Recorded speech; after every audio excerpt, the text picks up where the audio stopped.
সুপ্রিয় ক্ষীরা চাষি ভাই, ক্ষীরা চাষ করতেছি আমরা। ক্ষীরা বাজারে পাই, ক্ষীরা কোত্থেকে আসে, বীজটা কেমনে উৎপাদন হয়, এই বীজ আমি কিভাবে সংরক্ষণ করতে পারি, বা জমিন থেকে আমার এই বীজযুক্ত ফলটা কিভাবে আমি তৈরি করে নিতে পারি, এই কথাগুলো যদি ছোট্ট আকারে আপনাকে জানাই। দেখেন, এটা একটা ক্ষীরার জমি।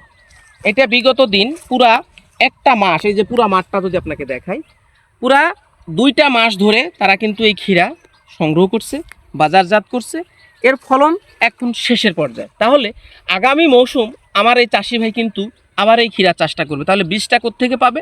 এই বীজ পাওয়ার জন্য ওনাকে নানাবিধ কৌশল অবলম্বন করে এই বীজ সংগ্রহ করতে হয়, এবং এই বীজ সংগ্রহোত্তর পরে সংরক্ষণ করে তাকে আবার রাখতে হয়। কেননা পরবর্তী মৌসুমে তার এই বীজটা আবার প্রয়োজন আছে। কারণ আমরা যদি বিভিন্ন জনের কাছ থেকে সংগ্রহ করি, আস্থা থাকে না। নিজে সংগ্রহ করে রাখবো, নিজ হাতে উৎপাদনকৃত বীজ রাখবেন, এখানে 100% আস্থা থাকবে। কি রাখছেন, কি রোপণ করতেছেন, এটা আপনার জানা থাকবে। আপনি যদি ভিন্ন কারো কাছ থেকে এই বীজটা সংগ্রহ করেন, তাহলে নানাবিধ সমস্যায় আপনাকে আমাকে কিন্তু পড়তে হয়। কারণ বীজবাহিত অনেক রোগ আছে, বীজবাহিত অনেক পোকা আছে, যার জন্য আমরা বিভিন্ন সময় বিভিন্ন বিভীষিকায় পড়ি। দেখেন, আমার এই চাষি ভাইয়ের ক্ষীরার গাছ ধ্বংস হয়ে শেষ হয়ে যাচ্ছে, তার মানে কি মরে যাচ্ছে। এইখানে কিন্তু তার বীজের ক্ষীরাটা সুন্দর করে চোখ মেলে উকি দিচ্ছে। এটাই কিন্তু, এত বড় ক্ষীরা কি কখনো বাজারে খাইছেন? আসলে খান নাই। এইটাই হচ্ছে সেই ক্ষীরাটা। সে পরিপূর্ণ বয়স পাইলে এই যে 2 থেকে 2.5 কেজি 3 কেজি পর্যন্ত সে হতে পারে। এটাই মূলত কিন্তু তার বীজের ক্ষীরা বা মা ক্ষীরাটা যদি আমি বলি। এখানে দেখেন, মাঝে মাঝে দেখা যাচ্ছে গাছ তার শেষ হয়ে গেছে, উকি দিচ্ছে তার বীজ ক্ষীরাগুলো। পুরা মাঠেই দেখেন, যদি দেখাই কত সুন্দর তার ক্ষীরাটা।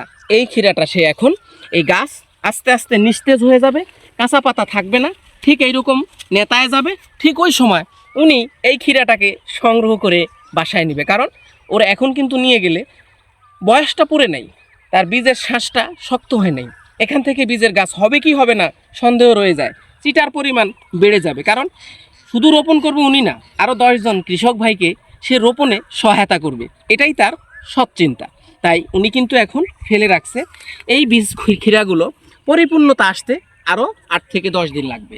তাই উনি কিন্তু এইটা সুন্দর করে ফেলে রাখছে এবং সংরক্ষণ করতেছে। এরপরে এটা উঠায় নিয়ে যাবে, এটাকে কাটবে, এখান থেকে বীজ সংগ্রহ করবে, এটাকে পরিপূর্ণভাবে ধোবে, আদো রোদে বা আলতো রোদে তাকে শুকাবে। উত্তপ্ত তাপমাত্রায় কিন্তু কখনো কোনো বীজ শুকানো যায় না, তাহলে কি হবে? অঙ্কুরোদ্গম ক্ষমতাটা নষ্ট হয়ে যাবে।